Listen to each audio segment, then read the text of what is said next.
It's a much shorter. It's a shorter title. That's okay because are we live on Twitch? Yeah, we're live already, and Twitch.tv. We are here. Like, oh my god, this has been a while. It's been a while since we did something. I don't even remember. It's been 3 weeks. That's it. Yeah, I went camping. 3 weeks. Yeah. I don't even remember what we did last time. We talked about something. Was it Spider-Verse? Oh, yeah, Spider-Verse. Yeah, you guys Spider-Verse without us. Yeah. You cheated on us. No. It was all he brought his other family. He gave us 1 fucking week to see the movie, and was like, "Oh, it's time to do a spoiler cast." I was gonna do Indiana Jones this week, but I didn't. Okay.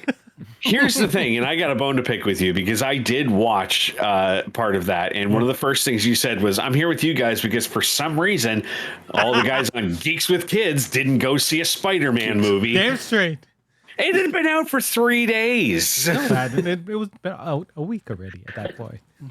It was a week. Anyway, speaking of stuff that came out a week, maybe 2 weeks ago. This is the airing our grievances part of the podcast. He shamed us. I got a lot of problem with all you people. It's fine. Anyway, on June 22nd, the 16th installment of the Final Fantasy franchise came out. Final Fantasy 16. Hold on, it's not the 16th installment of the Final Fantasy franchise. It's Final Fantasy 16. Main installment. Sorry, it's like the 160th version of the game. But that's what it says on their press release. I'm just gonna do okay. Was released and it's a PS5 exclusive right now. So we finally are coming on and talking about it, a non-spoiler review, or at least should you be playing this game? Mm-hmm. Yes, yeah, probably. Yes. Yes. Done. Let's move on. And we're done. Yeah. What's good? No. Yeah. Don't worry. If there'll be spoilers, we'll take off our earphones and Dave can just talk for the rest of the episode. We don't know. I don't want to spoil anything. This game is good. It is good. Just go watch my streams. Yeah. Sure. We'll talk about that. Anyway. So joining me is Dave, Hawk, Brent, and Chouse. How's it going, guys? Good. Kupo. Bene. Oh, the chocobos are so good in this game. Anyway, we'll talk about that later. Maybe not. I don't know. We're going to talk about a lot later. What are we talking about now? You'll get there eventually. I haven't been able to ride them yet. I've only been able to kill them so far. Yeah, I did not expect to fight them. Anyway, like we do on most episodes, we talk about what's good, what we're liking right now. And it's been a while since we've been on together. So I want to know what you guys are enjoying right now. Dave, other than Final Fantasy 16, what you're liking? I haven't done anything. I haven't done anything but play. I've enjoyed breathing. I put like 70 hours of like Warhammer 40k Gladius, which is a game they gave away on Epic and then Steam. And then I got Steve of this podcast to play a video game. There's a Steve on this podcast? I know, it's hard to believe. I remember someone. Steve hung out with me all night Saturday night. It was wonderful. And then he bought me a game for my birthday. It was like, Steve's awesome. I love Steve. That's awesome. So we had a 5-player game of Gladius, and that was real cool. Technically, we didn't finish it. And then I played a whole bunch more and did a bunch of writing. So nice. That's all I did. I didn't touch any Final Fantasy for the whole week. That's all right. Hawk, what are you liking? So my favorite new thing has been Severance. I finally caught up on season 1 on Apple TV. If you don't know, I wanted to like that show so bad, but I just couldn't. I think once you kind of push into episode 2, that's when things start to really get interesting in that. So basically, for anyone who doesn't know, on that, it revolves around a company where you sign in, undergo a procedure that basically separates your memories. So every time you enter the workplace, you have no idea what your memories are of the outside world. You wake up there after your interview. You have no idea of your name, your background, anything. You're just there to work. The only problem is that entering and leaving is pretty much the same thing. You don't have any, because obviously you're not sleeping at work, right? So basically you're awake there the entire time. Well, it's when you go to work and you only have memories of work when you're at work, and then when you leave the building, you only have memories of your personal life. You don't remember anything from work. Yeah. And and it's to create efficiency in the workplace. Isn't that like the whole basis of like the Night People episode of Rick and Morty of the last season, where that is kind of similar, right? Yeah. This kind of asks a lot of questions about how memory and personality are put together. Obviously, it's like I think it's commentary on like remote working and arguments all around that. But it's got a stellar cast. Got Adam Scott, Patricia Arquette, Christopher Walken, John Turturro. Yeah. Adam Scott, the pilot of the Defiant. That Adam Scott. That same one, right? No. Before I saw the first episode, someone was like, "You have to watch this show. You love Lost and you like the 4400." I was like, "Okay, I like both of those shows." And then I saw the first episode. I was like, "This is not like either of those things." Yeah, it is not. But it was good. I'll give it another shot. It's a show I feel like I really would love, but the first episode did not catch me at all. The premise reminded me of the Ben Affleck film Paycheck, which before we shit on that movie is based on a Philip K. Dick novel. Yes, it is. Right, which is where like you do something and then they wipe your memory, basically. Yeah, he basically worked on an entire project. Yeah. This kind of takes it up to the next degree. And plus, like the family that developed this technology and that is like this, family with huge, deep roots in that. But it seems like they're trying to establish within the workplace and that they're trying to establish themselves as the religion of these workers. Oh, yeah. You hear exploits of the Eikon family and that. It's like it almost sounds like what's the John? Was it? John Smith? Yeah, the John Smith. Joseph Smith, sorry. Joseph Smith. The how many episodes is the season? 9. Okay, so a normal Apple TV type thing. Is season 2 out yet? No, I don't know exactly what's going on with it. I thought I could have sworn it was out. No, it's this one was released in 22, so it kind of escaped my attention for like almost an entire year. But apparently there was some difficulties moving forward in season 2. I think they want to, but again, there's now there's new complications with the writers' strike and the Actors Guild are early 2024 is what they're saying. The second season. We're gonna have a dirge of content on this channel if we don't have any movies or TV shows to talk about for like a year. We're gonna talk about Indiana Jones. Oh yeah, we didn't even mention that about Severance. It's created and directed by Ben Stiller. He directed like a bunch of the episodes, writing. Yeah, I think he was one of the creative people behind it as well. What is with comedian types who want to do the scariest thriller suspense stuff, right? Robin Williams. They do such a good job. Yeah. Jordan Peele. Oh my god, yeah. I guess I think there's such a fine line between hilarity and insanity that like playing a character that's like so jovial and funny versus playing someone who's so sinister and malevolent. It's like right there. It's on the line. Like, and good comedies usually got to be played straight, right? Like you have to have like a Leslie Nielsen a lot of the time, right? Yeah. Holy shit! The guy who created it. This is his first thing, Dan Erickson. Yeah. Man, good for him.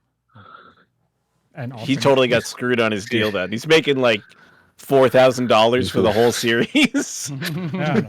Ben Stiller's walking out with like a dump truck of money, and this guy's just basically picking up what he drops along the way.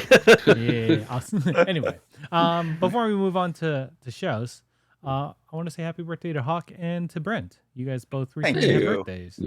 And you guys, I know Brent had a stream. I don't know if that's what you're going to talk about for your what's good, but it was no. Yeah, I had fun with it. Yeah, it was fun. I watched a bunch of it. And happy birthday, Brent. I never wished you happy birthday. Yeah, happy birthday, Brent. Happy birthday, Hawk. Thank you. They both turned birthdays are just made up by the government to control when we can celebrate. I'm 3013 now. Well, I found out the other day name days are a thing. We found that out just a couple days ago. Apparently, they have name days and birthdays. Yeah, because you couldn't name kids early on because infant mortality was so high for so long in human history. You just How old do you think we are? That's fair. Well, 30 times 13. We're the two oldest guys here, but I mean, 390 years old, Methuselah.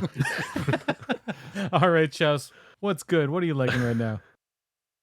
Well, no, I was just saying that it's funny that all our birthdays are at the same time. Mine's tomorrow, actually. So Oh shit! Happy birthday! all of our birthdays are around the same. Like It's a bunch of greedy. It's the same in my family. Like, there's 5 of us all have birthdays within 2 weeks of each other. Oh wow! And like we do mine, we do my father's and my nephew's all in like one big party because we're all within 2 weeks. Yeah, that's the way to do it. It just means everybody in your family's horny at the same time. That's all it means. What was 9 months ago? No, our family likes to fuck in Halloween, apparently. No, our family loves to fuck at Halloween. To August, September, to October. Yep. So, what else are you supposed to do when you're hiding away from ghosts and ghouls? Brent, am I allowed to talk about Dave the Diver? Oh, go right ahead. That's not my yum. Okay. I wish it was, but it's not. So this game for me, and I'm guessing for a lot of people, sort of came up out of nowhere. I saw it like the first day of the Steam sale, and I was like, "What is this all about? Why are people talking about it on Reddit? What's going on?" Picked it up, and it is amazing. Like it's like one of those Kairosoft games where you have to like run like a business. So you're dealing with hiring employees and preparing a menu and actually serving customers and stuff. And then in between that, it's a full underwater, you're like, swimming underwater, collecting. Yeah, full underwater adventure. There's adventure, there's collection, there's side quests, there's weapons. Like mini characters, side characters you meet who have like things for you to fetch quests for you to do for them. Like you have phone apps. You have, yeah. It's this it's pixel art. It's like this pixel art style, and it's just gorgeous. The game looks beautiful. I've been explaining it to everybody as it's Stardew Valley meets Subnautica meets Overcooked. Yeah. And I love all those games. Yeah. Right. It's so funny. Like the humor in it is so spot on, and the love for anime that they just sprinkle all throughout it is great.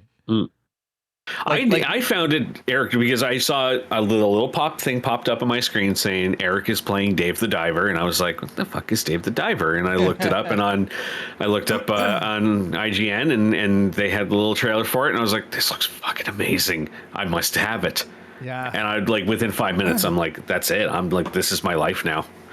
Was that because of my post? No, I had it in my I saw it the same day as Shells. I saw it. I put it in my cart. And then I bought it 5 minutes after Shows had bought it. Like I saw it pop up on my thing that Shows has bought this. I was like, oh shit, Yes, Taffy, this is the game I've been telling you to buy that I think you would love. I've been telling a lot of people to get this game. Just buy it. It's so good. I've been telling a lot of people that they would love this game. It's on the sale. Switch, I think it's 10% off or something right now. Yeah, that's how I found out about it. Actually, not the Switch. I found out about it because of the Steam Deck. Because I'm on a bunch of communities for like where people recommend what's a good game to play on the Steam Deck, and for a solid 24 hours, everybody was saying play Dave the Diver, and so it plays beautifully on the Steam Deck as well. So yeah, it's on sale right now because of the Steam sale. It's only like 10% off, but it's still worth it. It'd be worth it full price. Yeah. Yeah. Agreed. Okay, so that's my yum. I had such a surreal experience with that game because one of my favorite is a very popular streamer named Germa, and the title just popped up on my phone and it said Germa is now playing, and the stream title was David, which is obviously my name, and I was like, "What is this a text message for what the fuck is going on?" It's like, and then because a lot of Twitch will now say like so and so has mentioned you. So I'm like, what is happening? And that's how I discovered Dave the Diver. That's hilarious. Oh, now I never want to play it. No, you do want to play it. Everyone should play it. The best part is like Dave the Diver is like you're this big, like huge fat guy that you look at and you're like, you're no diver, but he is. He's good. The first time you meet him, he's lying in a beach chair, and one of those hermit crabs has gone up his shorts. And he's pulling it off. Oh, that's where they got me. Anyway, Chelsea, you were saying you wanted to. I just wanted to see if I can sneak in one more, maybe real quick. I got to charge my headset. Just I don't know if any of you guys are Pikmin fans, but there's Pikmin 4. Pikmin 4 is coming out on the 21st of this month. I bought all the re-releases and everything. Yeah, I got the physical copy pre-order. I think it comes out in October or something for Pikmin 1 and 2. I'm Nice. playing through 3 right now, but there's a demo for Pikmin 4 if anybody wants to try it out before. It's actually quite good. You can play quite a bit of it. I wanted to, but I'm like, I know I'm getting it at day one, and I'm going to be playing it immediately. So I'm like, I'm just going to wait and play it. You actually, your progress from the demo will transition over into the full game. I'm burying my anticipation because I have so many other fucking games right now that I'm in the middle of. I'm like, I gotta wait, and especially because Pikmin comes out right around the same time as Remnant 2, and that's another one that's going to eat up a ton of my time. Like, oh yeah. I'm already like trying to find people to co-op that with because I want to do like full 3-person co-op for that whole game. That's one of the first games I streamed, and I streamed the whole thing co-op. It's better co-op. It's so much better co-op. Very good. The The first game is very good. Okay, now I'm done. When's Remnant 2 coming out? This fall? No, this month. Comes out in like a week. Jesus. So many games. I think it comes out the same day as Pikmin. It's like July 24th, I think. No time because Baldur's Gate 3 comes Baldur's out Gate 3. August 3rd as well. Yeah. For PC. So I'm like, I've got there's no time for anything. I've got Pikmin 4 comes out this month. I got that comes out. Like Blasphemous 2 comes out next month, and then like as soon as I'm done that, Liza P comes out. Fuck Starfield. I don't care about that. No. I don't It's on Game get the Pass. You hype could always behind just that. play it. And How are we supposed to play all these games? Spider-Man 2 is coming out in October. At least I've got like a 3-week buffer between Liza P and Spider-Man 2. Oh, and you guys haven't even finished Tears of the Kingdom yet, have you? No. Nope. No. I haven't even finished Hogwarts yet. Can't you just fly a plane at the start of Tears of the Kingdom into the Ganondorf's tower and melt the steel beams? Can you? I haven't even gotten to play Horizon Forbidden West yet. I have been so backed up on games. That a couple weeks ago. The Expanse comes out Great this ending. month too. Hawk. And Wolong demo just came out too last week, so I got to get into that. Didn't Wolong come out already? Wolong came out in March, but the first or DLC, sorry, not demo. Oh, okay. First DLC just came out. And then I bet in 4 months there's going to be DLC for Final Fantasy XVI. Well, there's going to be the new the next chapter for 7's coming out. Yep. Next chapter for 7 comes out. I don't think that's just the next chapter. I think that's a lot more than one chapter. No, but like it the might next, be the the next rest of the segment game. of the game, the next portion of it. Yeah, they're doing 3 for 7. When we watched the Sony, whatever the presentation was, my buddy in chat went ape shit at the Final Fantasy thing. He was like, the rumors are true. Like, I'm like, I don't know what's happening because I never I didn't follow any of it. I never played, the remake or anything. I barely played 7. I was like, why are you losing your shit? He's like, shut up, it's happening. Fucking Lords of the Fallen comes out like the same week as Spider-Man 2 as well. But that game already came out like 8 years ago. Just the what's wrong with that one? No, the original was Armored Core not. is coming out It's soon not too, the isn't it? new Armored Core comes out next month. Like Ooh. it's August. Anyway, Brent, what's Like, your just my is the other thing that just came out this week that has been absolutely killing all of my time, and I don't care. I love it. Mine is Pale Court. It is the new fan-made DLC for Hollow Knight. Really? Yes. Oh, Did you stream it yet? Yes, I've been streaming. I have not finished it. Nowhere near. I've beaten the new bosses. Like I started it and then I realized that like, oh shit, you have to be basically 100% complete the game to unlock everything. So I had to like speed run through the entire game to do everything. So I got the entire game 103% complete in less than 12 hours, just so that I could start playing all the new stuff. It's unreal how good a job these guys did, and the passion and the love that they have for the game. They created like not only like new artwork, new like areas, new music, new voice acting, new complete from the ground up boss fights, a new Pantheon, a new Path of Pain section, like, and all of it just blends into it. It's like it was made by the developers. Like it just fits so perfectly into the game. Like I cannot express how good a job these guys did for a fan-made free DLC. And it's the perfect thing to wait for all of us who have been sitting here going, where the hell is Silk Song? Like, stop promising us and not letting it out. Like, damn you, Xbox last year. I just assume it's coming out in 2020. My assumption is early 2024. Yeah. But it was supposed to be out already. Xbox promised us that last year, and they did not deliver. Well, Team Cherry did not deliver, but no, it's so incredible. And honestly, like one of the new boss fights has already become probably my new favorite boss fight in the game. Well, it's second favorite, and one of them would never be surpassed. But are there remixes of old bosses, or are they like totally new characters? It's all of the characters that the bosses are all characters that are part of the original lore of the game. Like they're all NPC characters in it, like Isma, Drya, Lord Zamir. The statue in the front, like when you beat the false knight and you get the city crest and you go to the city and you enter the city crest into the statue of that fallen knight is one of the bosses. That's cool. And holy shit, he's a handful. This is what it must be like when I'm talking to other people. It's just beautifully, like the fights are so incredibly. One of them was a little kind of bullshitty, but most of them are just amazing, just toe to toe, straight up like battles. Like they're I can't say enough good things about it. It's so good, so good, so good. And it's free? Yes, they can't charge. They can't charge for it. Yeah. No. Fan made. Wow. Yeah. How long until it gets pulled down? No, Team Cherry supports it 100%. Like, I would not be surprised if Team Cherry did not like add this as a legitimate DLC to the game.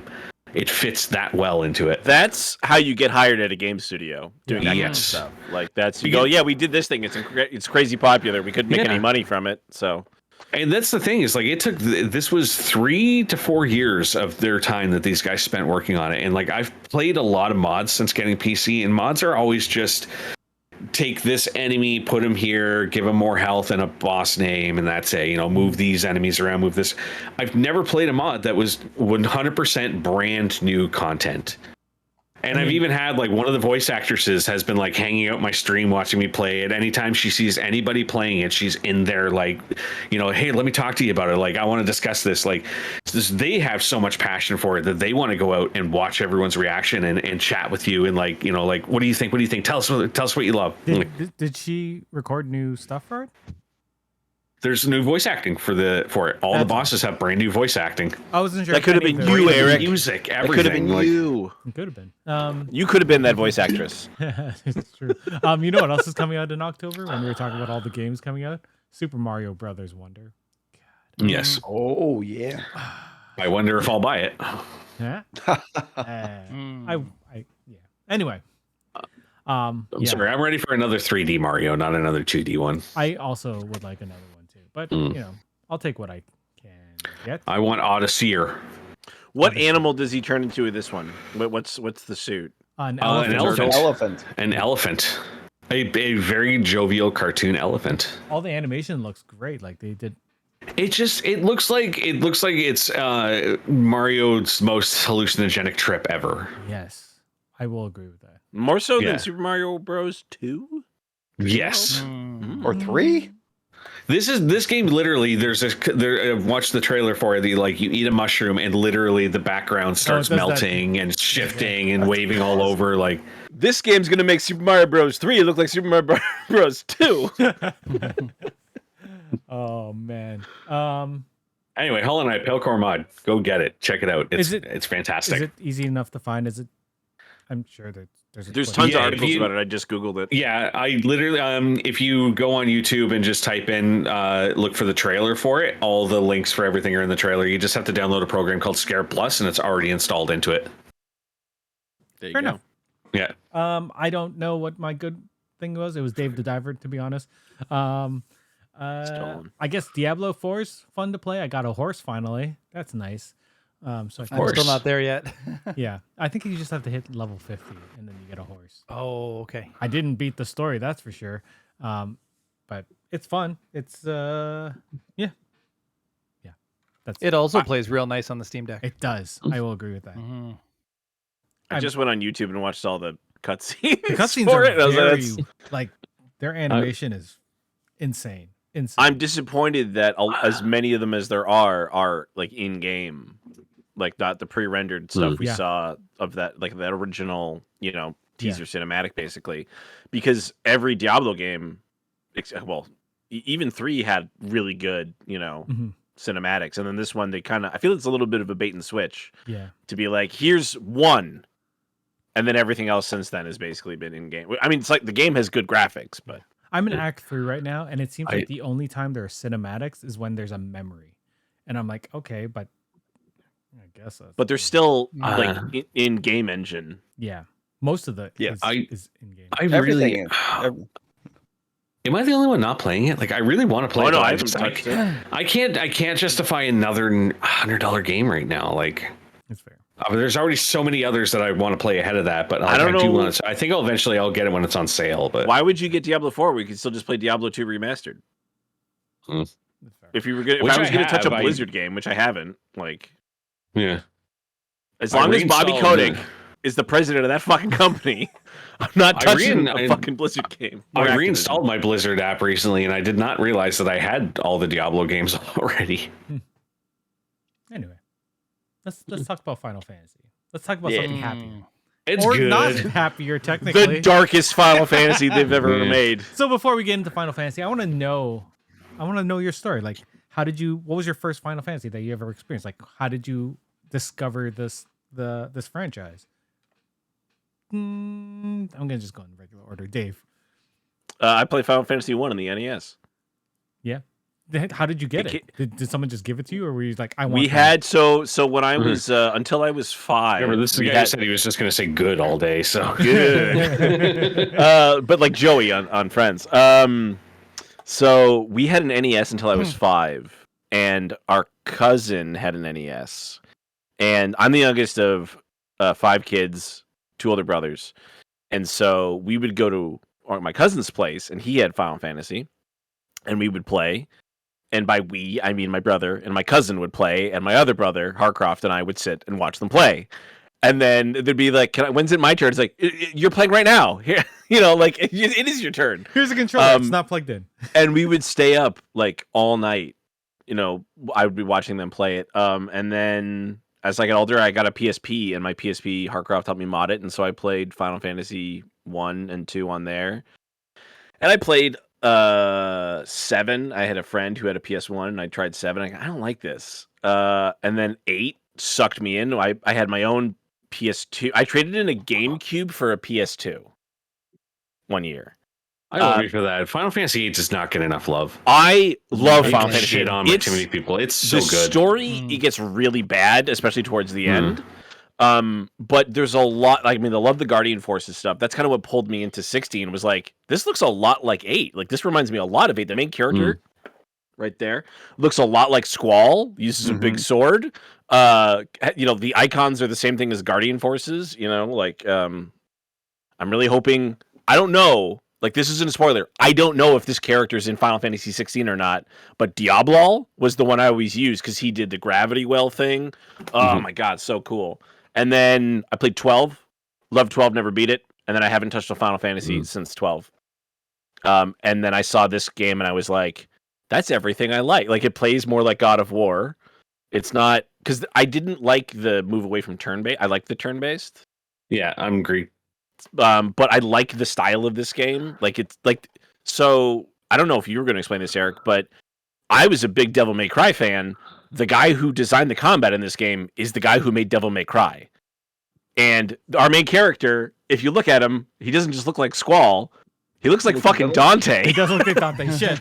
Right? I'm like, this game's just fucking Devil May Cry set in a Final Fantasy world. Like, oh yeah, I turned around. Yeah, there he is. Yeah, it's Dante. Like, and some of you've got to the part where he really looks like Dante. Yeah, just with more Mike Tyson tattoos.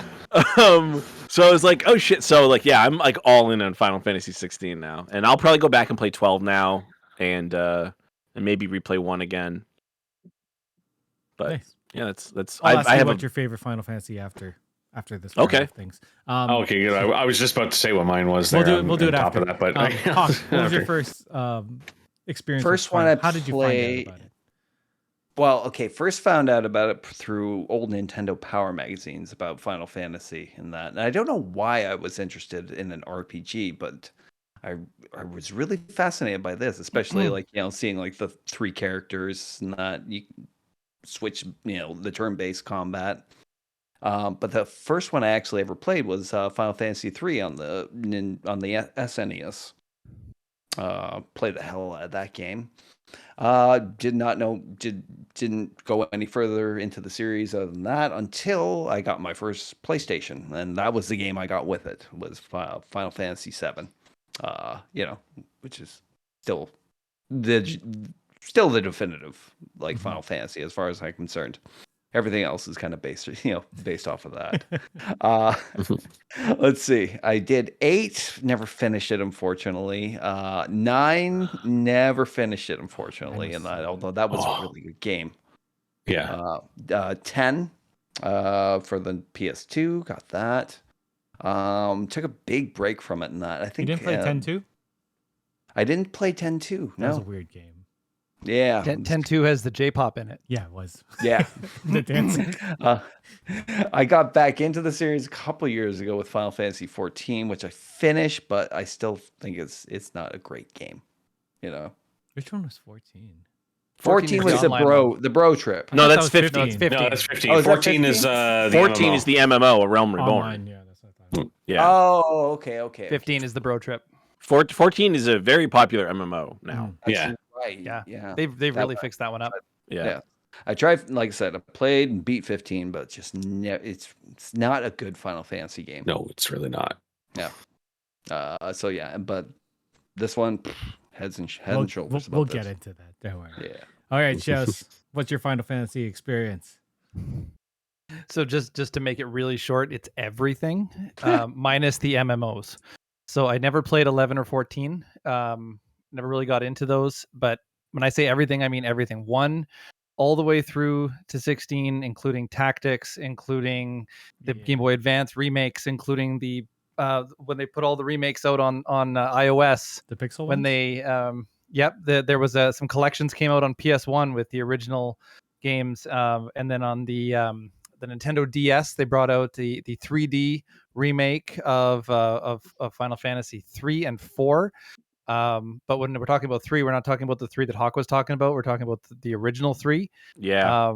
Not the but 3 yeah, too? I Because in terms- 3 in North America was actually 6. 6. Yeah, it was from 6, yeah. Japan. We literally didn't get 3 through 5 in North America originally. Yeah, we have them now, but we Yes. didn't have them originally. And I remember playing those games using fan subs on emulators back in the day. Like I would play Final Fantasy 2, Final Fantasy 3, and Final Fantasy 5 on emulators, SNES 9X with a modded ROM file so that I could play it. I have before it that on came my out. computer I right wish I now. had a nerd button. on All my perfectly phone. legal, Nintendo. All perfectly legal backup copies.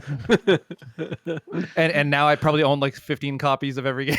Like for On me, every this device. is very much my nerddom. I've been So, a Final Fantasy so fan since the let me very ask beginning. you one question then. To really complete it, do you have the Square Enix games that would have been Final Fantasies but didn't quite work, like The Last Remnant? Did you play them as well? I tried them out. Okay, because a lot of the games were supposed to be Final Fantasy games, and then they went, yeah, it doesn't quite fit, so we're going to spin it off into its own thing. And then there were ones that were made into Final Fantasy games that weren't supposed to be Final Fantasy games. Like there was a Game Boy game called Final Fantasy Adventure, and it was originally in Japan a completely different game, and it has nothing to do with Final Fantasy whatsoever. Isn't that wasn't Crystal Chronicles one of those too, where like it was originally created as something separate, and then they just went like, I'll just add this and make it a Final Fantasy. Yeah. And they'll pop the IP on it and see if they can make some extra money. Yeah, like Die Hard 3 and Die Hard 4 and Die Hard 5. Die Hard 3 was good. I don't talk about Die Hard 5. Die Hard 3 was good, but it wasn't written to be a Die Hard film. No, it was not. So me and one of my buddies in high school, we were so into Final Fantasy that when an anime came out in the States called, or not in the States, in Japan called Final Fantasy Unlimited, my buddy started ordering the VHS tapes to come in from Japan so we could watch them. They were completely subtitled, and it had nothing to do with it did not feel like it had anything to do with Final Fantasy whatsoever. Every now and then you might see a chocobo, like there's a character named Sid. But beyond that, it was just an anime with Final Fantasy on it. Of Final Fantasy, The Spirit Within. Then there's The Spirit Within, which was a God. scary, what do they call that? Uncanny Valley thing Yeah. that they put out. Where they made Alec, who's the main actor? Ben Affleck. Alec Baldwin. Alec Baldwin looked like It was Ben Alec Affleck. Baldwin, Ming Na Wen, Ving Rhames, and Steve Buscemi were the four main. Hawk, you're thinking of Titan AE. No, that was Matt Damon. wasn't it? Same guy. Yeah. Titan AE was a good movie, unlike Final Fantasy Spirits Within. Yeah. Cool. Wait, didn't Ben Affleck have something to do with Final Fantasy? No, they modeled the Within? main actor after Ben Affleck. Oh. Like they made him so close, like as close as they could without. Yeah, unfortunately, they did it. It was Mallrats Ben Affleck. Yeah, so peak handsome Ben Affleck. All right, Brent. My first encounter was hanging out with a buddy of mine. He said, we're going to go over to my friend's house and play some video games. And we went over and I was like, what is this thing where you're riding on a chicken? And he said, this is Final Fantasy VII. And I was like, curious. And I sat there and I watched him play it he would not let anyone else touch it. He sat there and he played it for about 2 hours. And then I was like, what is this on? He said, it's PlayStation. And I worked at Canadian Tire, and this was when Canadian Tire sold consoles and video games and that. And I had a 25% discount. So I went in the next day and bought my first PlayStation with Final Fantasy VII. And immediately fell in love. I never played an RPG, let alone a JRPG before this, and I was instantly hooked into the story of it. As soon as it was done and they came out, I got Final Fantasy VIII right away. Got Final Fantasy IX as soon as it came out. 10, I never bothered with 10 2. 12 when that came out, 12 was 12 was religion for me. Like, I remember I played all the way through that and got to where you're doing the hunts and there's that one fight that takes 48 hours to complete. And I got him down to about 3% health left and he one-shot killed me and I cried. And then a week later, my roommate stole my PlayStation 2. Oh, so Jesus. I had to go out. I went out and about 2 weeks later, bought another PlayStation 2, bought Final Fantasy 12, and again went through and 100%ed the game immediately. And then that's where everything went downhill with Final Fantasy for me. 13 was. Yeah, 13 was okay. No. 13.2 was 13.3 was garbage. What the hell are you doing adding a timeline to the 13.2 game? was better than 13.3 was better than 13.2. No, 13.3 because 13.3 killed the one aspect of the games I love, which was exploration, wandering around, discovering things, and all of a sudden they're like, yeah, you can do that, but you have 5 minutes before we kick you out of here. Yeah. And if you don't find these things, you can never come back again. And I'm like, it's not. And then came the Jim Jarmusch of games, the fucking Final Fantasy 15. Jesus Christ. A game with 4 guys pushing a car looking for a wedding dress. What the hell were they thinking? Recently asked a friend to explain Final Fantasy 15 to me because I never got into it. And it's if Wes Anderson made a Final Fantasy game. It's bizarre on every level. Like That's not off. When you call it the Jim Jarmusch of games, are you taking into account the Ghost Dog, the Way of the Samurai? No, I'm just throwing a name out there that sounded like it fit, honestly. This might be our most obscurely referenced podcast. It's like real deep cuts. It was just so bad. And I'm honest, I'm also going to be one of those people that's not going to be a big defender of the 7 remake either. Now we did a show on this very network about the 7 remake. We're network now. Sick. Yeah. Damn right. I enjoy it, but I am a JRPG purist in the sense of I miss turn-based. I miss the original turn-based style of these games, and that's why I love Yakuza Like a Dragon so much, because that brought me back to what these games used to be. And I'm okay with it in 16 because they're going in such a far direction away from that now that it's becoming something new. But I feel like between 13, 14, and 15, they've been kind of in that, and the 7 remake, they're in that transitional period between the two, and I don't think it worked until now. I wish they didn't call it I'm not a fan of Final Fantasy VII remake because of the combat system in it. I wish they didn't call it remake because it's not a remake. It's not. No, it's not. It's a complete reimagining. It's not even a redux. Like it's just. It's like a. It's like a realm reborn. Have you guys seen the Dark Tower movie? No. Good. Which one? So don't do it. The one with Idris. Yeah. Basically, it's a movie that's supposed to be like the first book, but it takes place after the series because of how the story goes. So the people who didn't read the book don't understand it, and the people who are watching the movie don't understand it because it doesn't make sense because it's a bad. Let me tell you something. As someone who tried to DM a game like that, it doesn't work. You can't tell a story. You got to Tarantino it. The best way to tell a story is at the end, and then you go back to the beginning for a little bit. Yeah.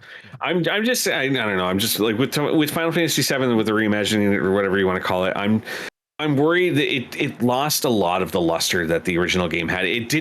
I wanted it to bring me back to how I felt playing that game originally, and it didn't. It pulled me further away. It made me want to go back and play the original one more to remember what I loved instead of like remembering like why are we going so far off course. That's interesting because all the people that were on that episode were like, we want to play the old one, but we love this one too. It's a good episode. You should check it out. What podcast is that? I don't know. Something. So it's on the world's biggest podcast. What network is it on? So for me, Mr. Newbies in the chat. Hi. So for me, the first time I encountered Final Fantasy was in a Sears. I don't know if you guys remember when they used to have those Nintendo displays where you got to press a button and you got to play a game for a couple minutes. One of them was Final Fantasy, and I pressed it and I was like, what the fuck is this? I didn't say that because I was like 5 or 6 or something like that. You definitely said, holy fuck. What's this? Oh my God. But it was in Tagalog. It was in Tagalog at that point.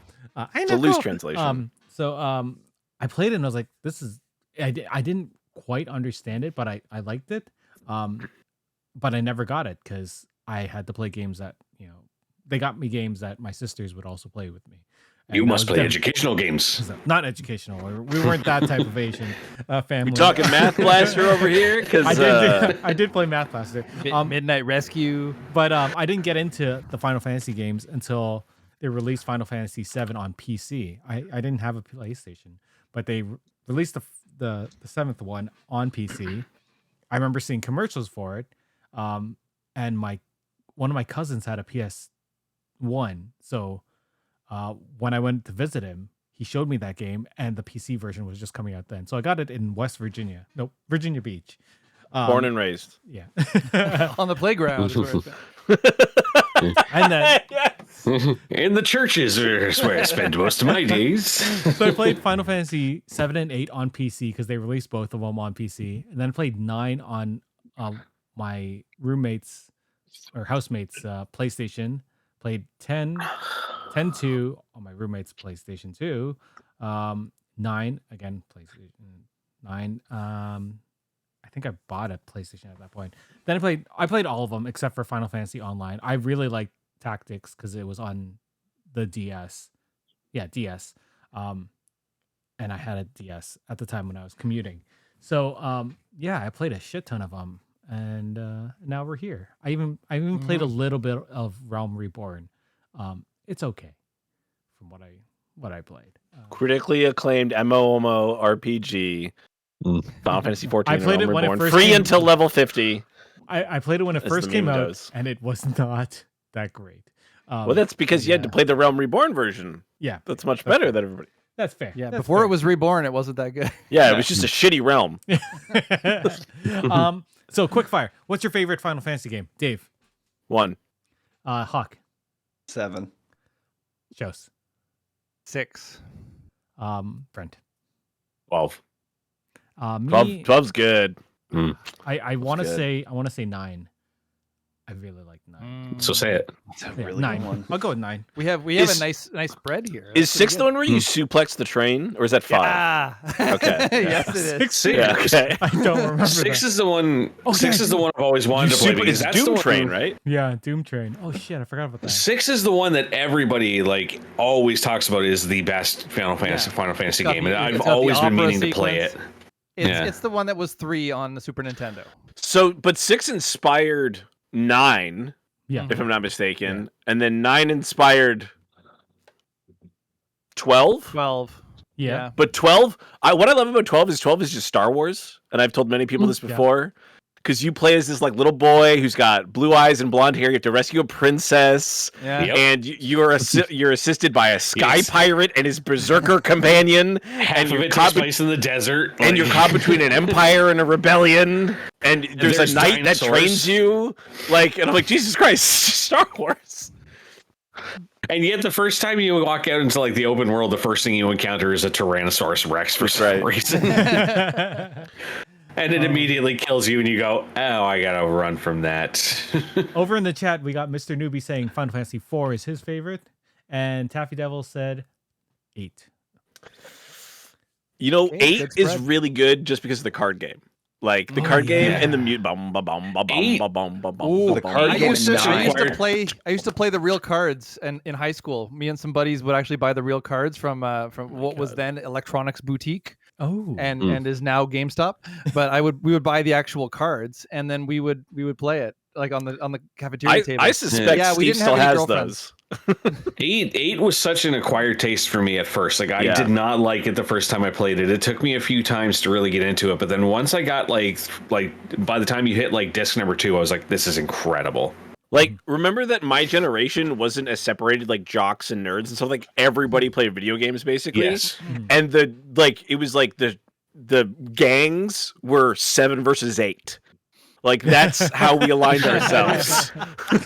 Ooh, I like it. I have to admit, like 7 Remake is very high up there on my list though, because I loved the reimagining of that story, and I liked how they spun everything based off of the old one. Brent, it might be worth giving it another try if you didn't play all the way through it. Before the new one comes, I did play. I cleared it all, but I haven't done the DLC yet. So what I want to do is before the next one comes out, I would like to go back, revisit it, do the DLC.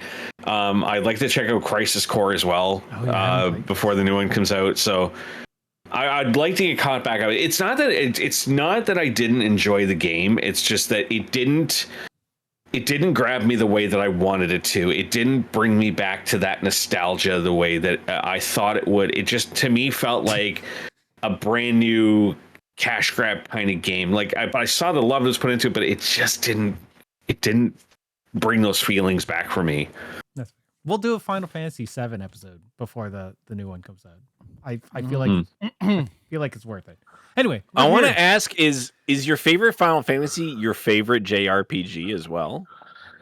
Ooh, yes. For me, yes. Yeah, maybe. I don't know, because I am a huge Legend of Dragoon fan. One of the ones that I really loved growing up was Breath of Fire 3. Andrew got me into that game, and I thank him forever for that, because I played the shit out of that.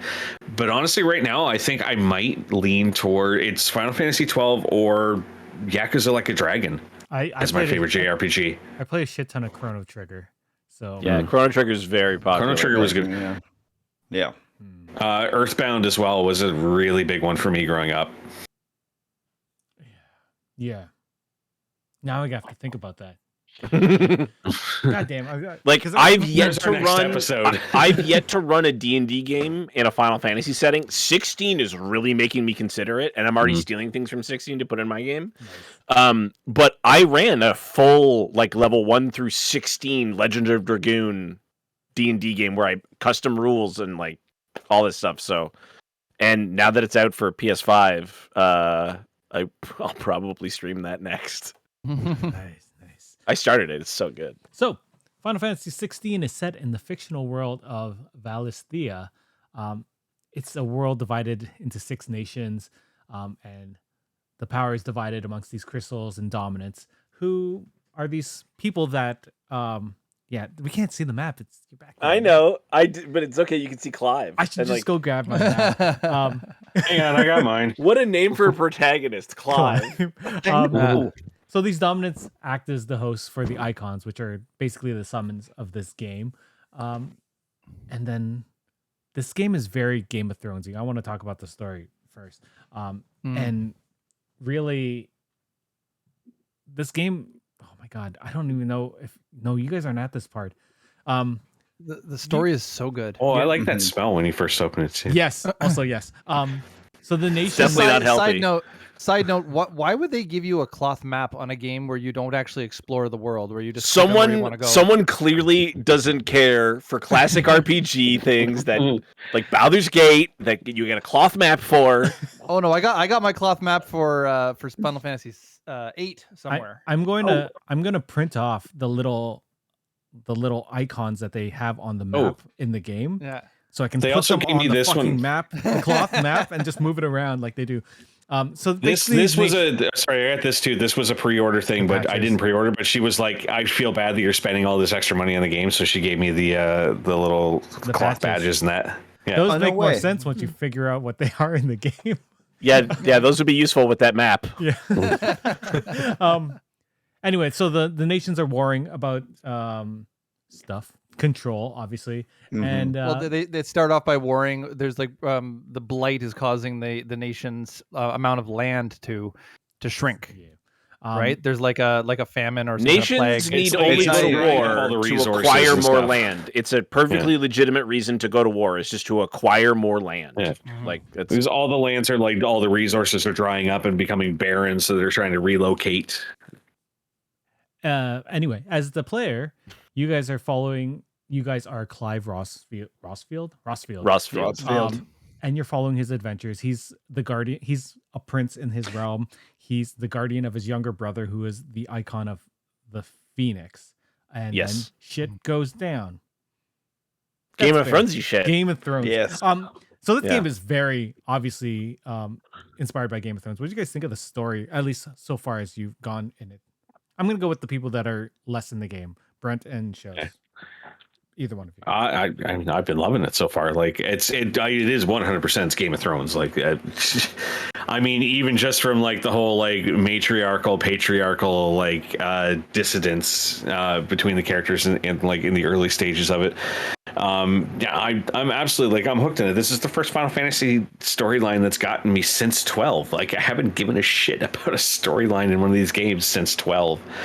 And I'm fascinated. Like every secondary character, even if they come in and they get killed 30 seconds later, which they usually do. Them. Yeah, like I love that one dude at the beginning who's like the one who's swearing all the time. He's like jumping off the cliff, fuck, and then he gets crushed by a rock. And I'm like, God damn it, I liked him. The only thing he said was fuck. Oh man, Clive has such a good nickname to start too. They call him Wyvern, and I'm like, okay, what's that about? And then they get rid of it. Yeah, I'm like, well, keep calling him Wyvern. Yeah, like I love the bouncing back and forth early on between like establishing the world as it is now, and then going back and establishing where it was and how we got to that point, and then bringing up and then introducing all these characters that you don't get too attached to. How good is the active Time Lord that you can just pause and be like, yes, that's that. Like every game needs this now. Who the heck are they talking about? Press the button. Like it's certainly necessary for this game, but it's also so nice to just be like, wait a minute. Like especially when you put it down for a couple days and you're just like, who the fuck is this person again? Oh, yeah. That's one of the biggest things, and one of the biggest issues I have with like long form games and stuff like that is if you stop playing it for like a couple weeks or a month and then you come back to it and you're like, I feel like I have to start from the beginning because I don't remember anything. I don't remember how to do anything. I don't remember the story. This, you literally just pick it up and go like, what was the last thing I did? Oh, it was you did this. And I'm like, okay, who's that person? Here's who this person is. Like, there's actually someone whose job it is in the game when you get to a certain point to remind you all this shit. Like every time there's an update in the world, you go talk to them and they're like, so this is what happened. And I'm like, well, thanks very much. I appreciate it. I'm standing with him right now, actually. Yeah. No, you aren't. You aren't. Well, I'm standing with the old guy, the first one. He's great. He's your codex essentially, right? I'm watching some NPC in the background just carry a box to one side of the screen, stand there, turn around, bring it to the other side, stand there. I've been watching him go back and forth since we started. Shows, what do you think of the stories? Well, I was just gonna to build as well on that that the active story explainer thing. Active time lore. Yeah. Yeah, Mhm. yeah. Like it is continuously updated through the game. So even if you press it at the beginning of the game, it'll say, well, this is who this character is. And then you Mhm. press it a little bit later, you can click on the same character again, but it'll tell you what's happened to them since. Mhm. So it's been updated like through, and whenever you click on it, it's relevant to Yeah. what's going on in the story, which is really cool. But I was going to say that this story is so strong that I would watch it with, like, I would be happy to enjoy this story without the video game component to it. Like I love the video game component. I'm having a lot of fun playing it as a game, but I think the story is so strong. I would love to just sit back and watch it. What's so strong about it for me compared to a lot of the other ones, like especially like 13. The 13 series was so convoluted. Like it had so many things that they dropped you into a world that they didn't build for you. They dropped you in a world that they expected you to already know. And you're learning these terminologies and everything sounds exactly the same. And I'm wondering through half that game going like, what the fuck am I doing? Like who's this? The story in this is just so simple. It's a story you can relate to. It's a story you understand. It's a story you've seen 100 times, but they just still tell it so brilliantly, and it's so easy to follow along with. And like I said, if you don't follow along with something, if you miss something, go back and watch. Like I had that where I was playing and I started nodding off, and I woke up and I realized I missed about 5 minutes of cutscenes, and I went back and I was like, I was like, what did I just miss? I'm like, oh shit, this person died. I didn't know that. I missed that. I fell asleep. I suspect a large part of that is maybe someone inspired, maybe unintentionally, by Metal Gear Solid 5, because your suspense is so high, like your anxiety is so high when things are happening. You never know, shit, is someone going to die in this cutscene all the time? And then it's like, all right, go back to base, cool off, go upgrade your gear, go ahead and put on whatever music you want to play in your little base, and just chill out. And that's what Metal Gear Solid was like. It was like you have this crazy high octane thing, and then, all right, well, now you're at base, and you walk around, big boss, yeah, it's good to see you. And you just walk around, and everything's calm again. And then you go to the next mission, and it's just this ebb and flow, and it just hooks you with this dopamine rush. The two people who are playing a bit further. How's the story progressed from where these? So the Brent and shows you guys are before the. If you go past this point, time shit skip. is going to go down. They're time skips. Yeah. No, I'm past the time skip. Oh, okay. I'm before. I'm the earliest. I'm the youngest here. So right. What about he's still 16-year-old Clive in the demo. It does like. I want to say that it does the really Lord Master. What's the guy's name? It does feel like Final Fantasy because or not Final Fantasy, Game of Thrones. And I know me and Hawk were talking about this is because Clive feels like Jon Snow. And especially when Jon Snow grows up so fast when he gets to the wall. There's a point in this game where something happens and then he grows up. Like he really grows up. I mean, just like his parents, like when like at the beginning, like that was 100% Ned Stark and Catelyn Stark. Yeah, like it was uncanny, like how similar it was to them. Like so one, if you have a PS5, just go play the fucking demo. Like you could just play it. But like when I realized listening to that, you know, they explained your father inherited this duchy, and then united even more. Without being powerful in magic or anything, which is essentially Ned Stark. Ned Stark is just like, yeah, he's the best tactician who's ever lived, basically. And a really good fighter. And you're like, wait a minute, there's like giant monsters that fight each other, and we didn't have one of those. And our dad just went around and like united a bunch of land. Holy shit, how good is this guy that he could do that without all that power? Like, that's really impressive. Yeah, and you start to see kind of later on down the line the differences in that, you know, especially concerning Annabelle, his wife, and Clive's mother, who believes, like the duchy believed in people, you know, but all his wife believes in is the bloodline. She says a little later in the game, in that it's like a people can fall in that, but as long as there's a pure bloodline left in that, a new empire can be forged. So they're cousins. If you read the thing, like they're cousins, and that intentionally is because in it's more likely to because the line of the Phoenix that your little brother is like Mhm. that always shows up in a Ross field apparently. Yeah. So what they're like, well, if we have 2 Ross fields, we should almost certainly get a Phoenix. And this is where the Jon Snow aspect comes into Clive, because he was passed over by that. The Phoenix did not choose him as the dominant, and that chose his younger brother, which Joshua. makes him out of succession, which is a real thing that's happened in like historical. Like if you were the Byzantine emperor and you had children, but you took on the role of emperor after you had kids. If you had a kid while you were the emperor, that kid was your new heir.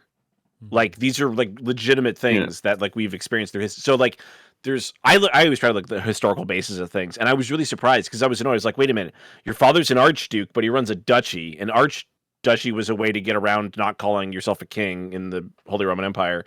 But they call Clive a Marquess, and I'm like, is that right? And it is right. That's what that's the son. And I'm like, oh shit! Like they really dug in on this shit, and I was. It for me, it like makes it better. Yeah.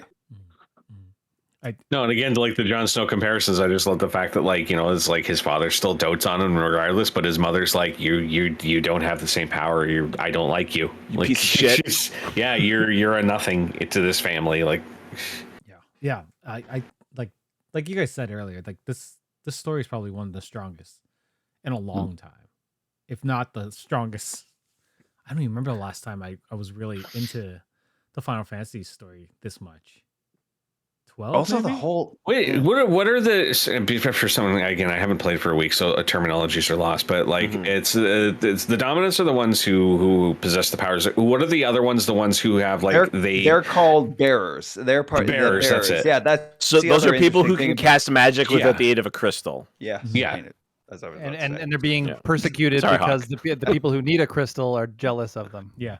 But they're also part of this caste system, and that they're identified at birth, and they're marked with a tattoo across their cheek, and they're basically treated like slave labor. In that their magic is used and used and used until they have no more left, and then they're just disposed of. They are literally wrung dry, Mm-hmm. if possible. It's it made me mad.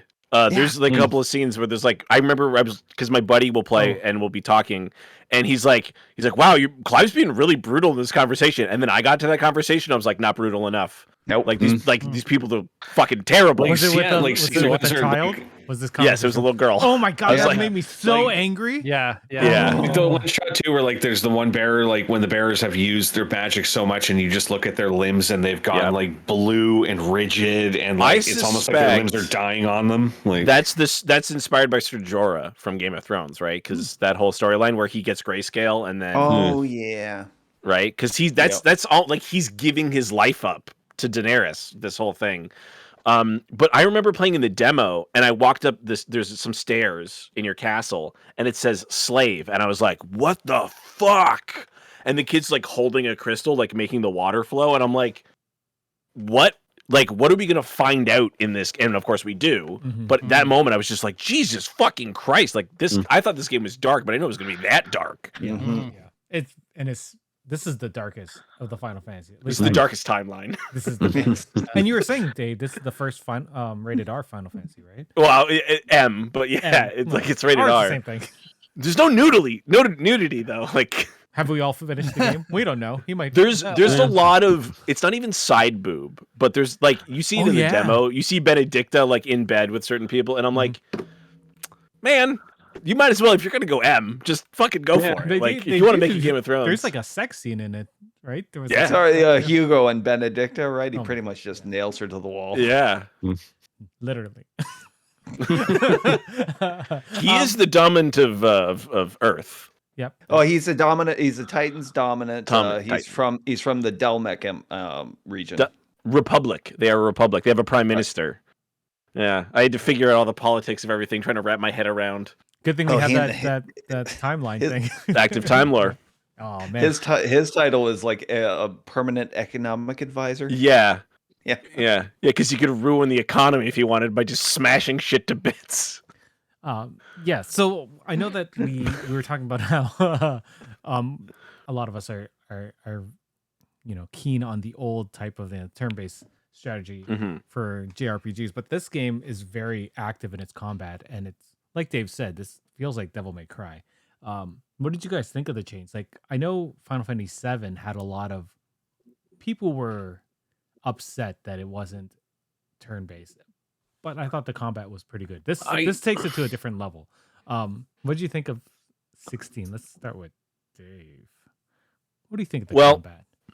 I haven't really played since 12. And so what I think it does is this game takes the strategy out of Final Fantasy and just lets you kind of have fun. Because you get to play however you want, essentially. Like, you have all your powers and you can just play this game on like easy. It's called story mode, but it's, it's just like, hey, do you just want to go around and have fun? Do that. I think I'm playing on like medium. And it's not really challenging. Some fights are certainly challenging. Like, I have died in areas and reloaded from checkpoint. I was like, wait a minute, you could die in this game? Wait. But yeah, no, I loved Devil May Cry. And I like the way games have kind of like seen what God of War did. They're like, shit, we should try that. Like, God of War is fucking amazing. What if we did our spin on that? And I think this is a good, like, it's not exactly God of War. It's not exactly Devil May Cry, right? It's not pure juggle combos. But I think it's that it feels like it. There's a little bit of juggling, but like Devil May Cry, you can really get like infinite combos and stuff like that. Because that's how you actually like progress through Devil May Cry, is like beating areas with higher and higher, like go to S tier. This game, you get the grading, but it doesn't seem to affect anything as far as I was wondering about yet.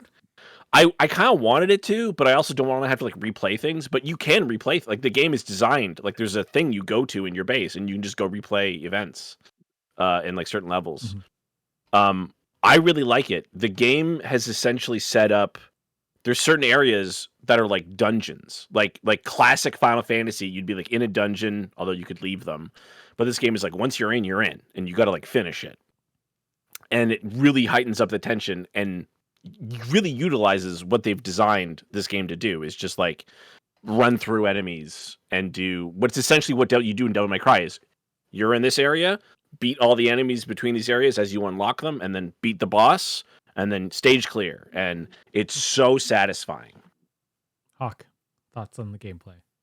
Yeah, the gameplay is really what kind of drew me in, besides story, like, when I was playing the demo, I got the GOT vibes from it and I was like, oh, okay, they're going with this route with it. And we'll see where that goes. But it was really the gameplay of this one that brought me in. Yeah, it does borrow from like, GOW and obviously Devil May Cry and that, but it also expands on what they were trying to do with Final Fantasy VII and that.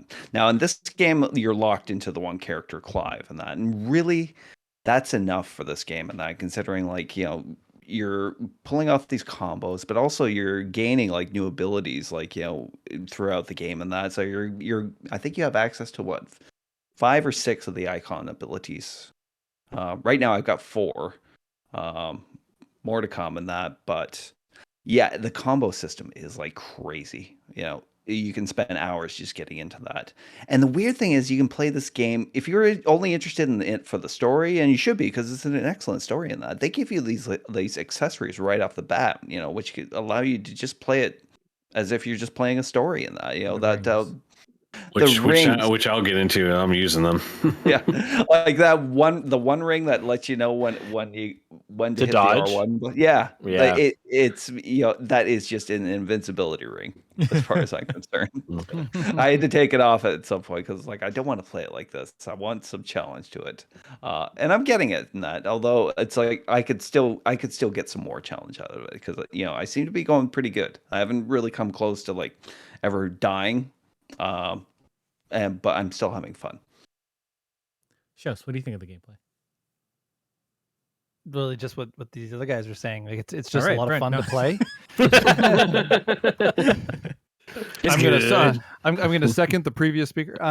No, it's just a lot of fun to play. Like I found myself just kicking back on the couch and just like smashing things, and so it doesn't require too much brain power when you're in the battles.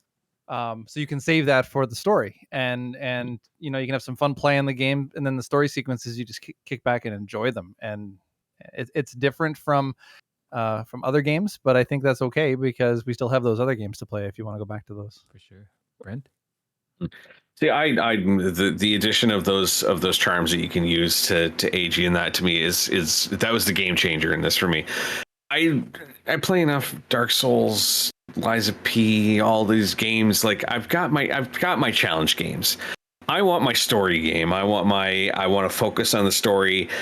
One thing I miss about the turn-based is I miss the strategy elements of it. And putting on those ones, like the ones that I have on is the one where it commands your dog for you. So you don't have to. Yeah, I use that one. And I have the one, I don't have the auto dodge, but I have the one that like gives you the icon when it's time to, which allows me just basically then to focus on the strategy of all of my combos and how to break their guard and how to like get through a fight quicker and everything, where I don't have to constantly go like, ah, shit, I missed my dodge by like a half second. Like I don't want that in this game. I want strategy. I want story. I don't need to be perfect dodging the whole time. So the inclusion of those is just such a brilliant little thing. And I think it's what makes it stand out from the new evolution of these games. Yeah. I haven't tried any of the rings yet. And I sort of, after listening to you guys talk about it, Mr. Fancy Pants over here. I got fucking the pro gamer. I got the pre-order cat charm. Kate Sith charm. And I put that on and I was like, I feel like that's cheating already because you get extra XP for it. Definitely makes a difference. Like, 'cause I'm over leveled. Yeah. It's changed now. I get more money now. I don't know why it changed. I don't know if there was an update. So you got the Kate Sith charm got you 25% more gil. Mm-hmm. And if you pre-order the game digitally, there was an item that got you 10% more experience. And after a certain point in the game, you can buy an item that'll give you 20% more experience. And I used that for a couple of chapters, and I was like, this is too easy. I need to like ease up. Anyway. Really, the most valuable one is the one that gives you the ability points, because those are the rarest and dearest of the points in the game. Yeah, you get 20% more in normal fights. Ooh. Yep. For the game play myself, I think the thing that really stands out, I agree with everything everyone has said here so far, but the ease of switching between the different icons and the abilities is so smooth. It's crazy. And I never find myself being lost as to knowing which ones have the powers active, or like the ones that I can use. Oh, I do that all the time. Do you? I don't know. I just find it. I'm like, fuck, not that one. No. I find it very easy to go through. I like the color changes that you go through because they're so different enough. I just don't have peripheral vision. Is the thing. Oh, that's fair. I think what they've improved so much upon 7's combat. Like I really liked 7's combat. I found it hard switching between the characters, like Barrett and then Cloud, and then Tifa or whoever we had in the party. So, and often I'd be like switching to the wrong character because they'd just be like, "Oh, fuck off" on the other side of the map, and I'm like, "Okay, that's weird."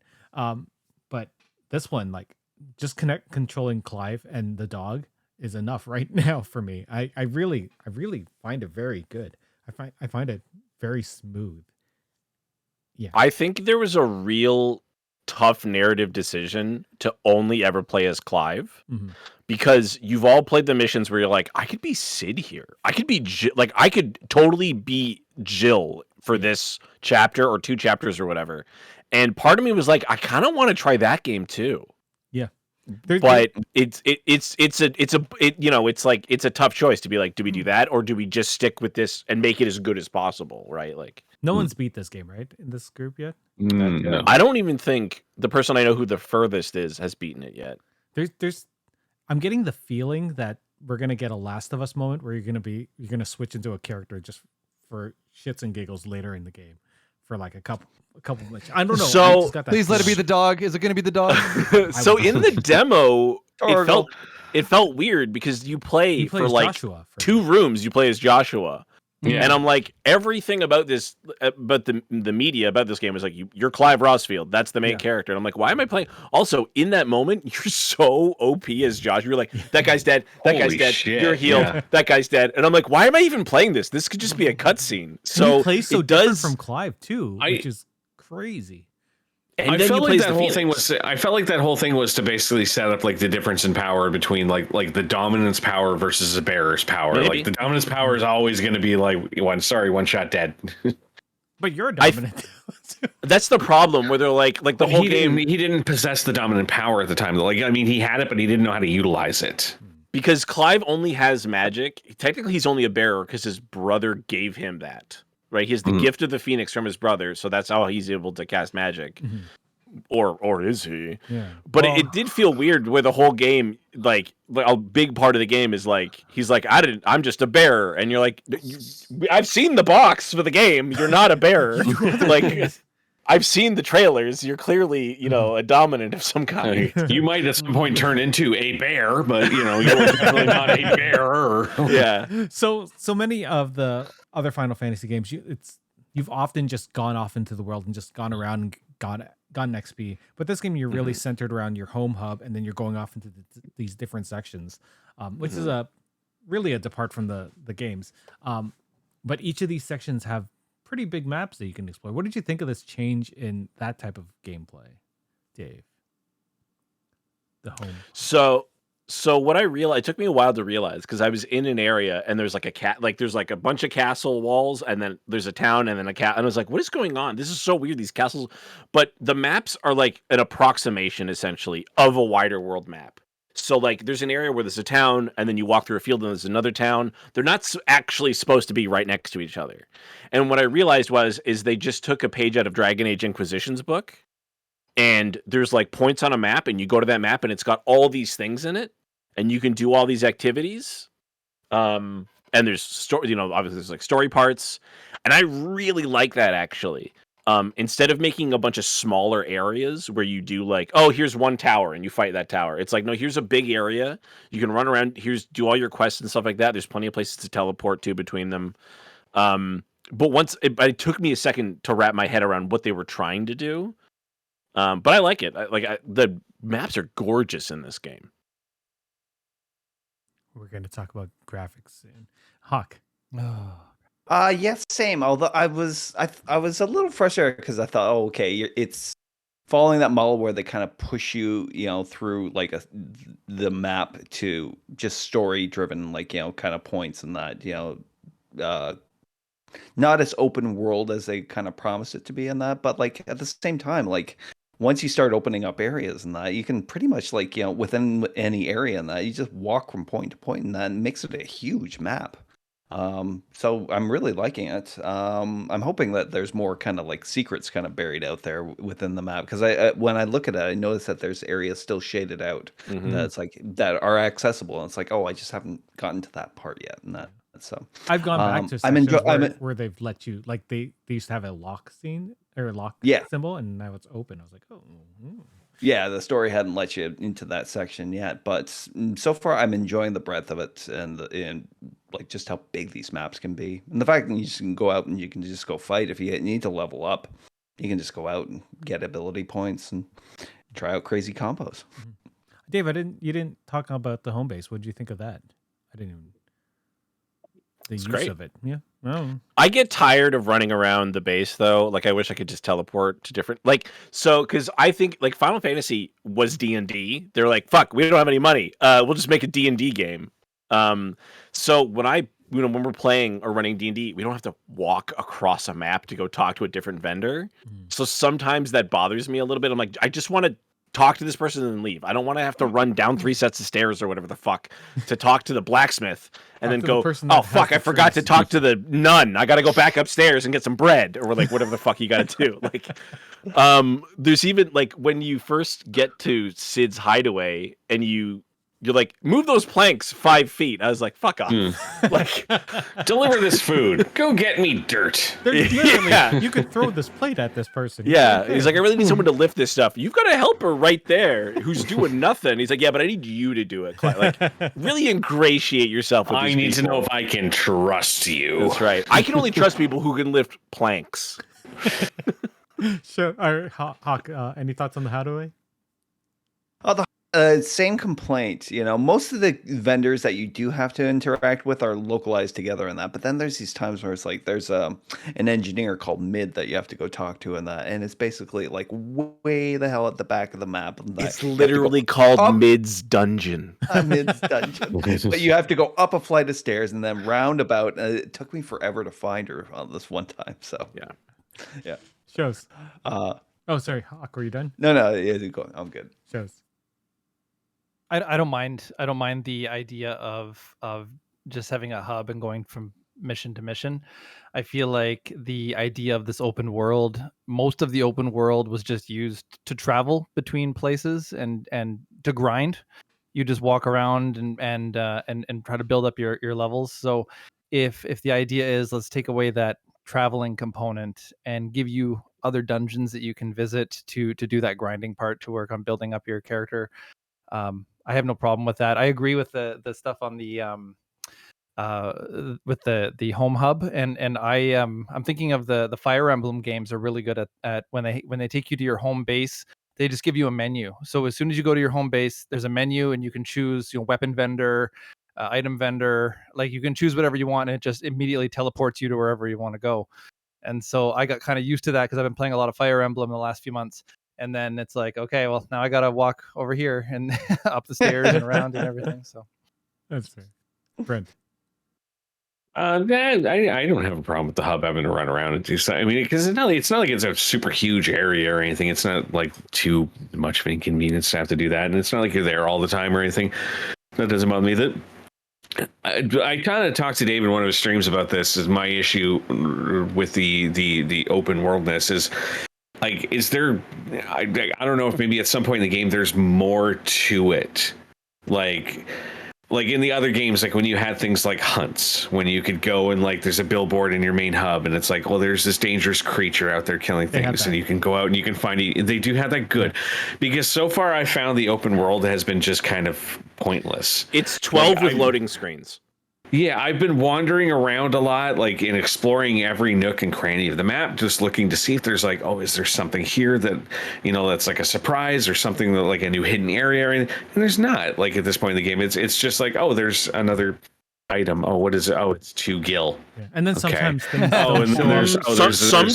sometimes those items are going to be like one of the best sets of bracers you're going to find at your level for like 4 levels, or like a sword that's going to be good for 5 dungeons and stuff like that. So it's worth looking around. Yeah, but again, it's to me it lacks any kind of variety in searching around. Like it doesn't encourage me to search around as much in this game. I don't feel like I'm getting as much out of doing that without having there being something out there to entice me to keep going. I don't think I got to the point of wanting to explore until after that point that you're just in front of.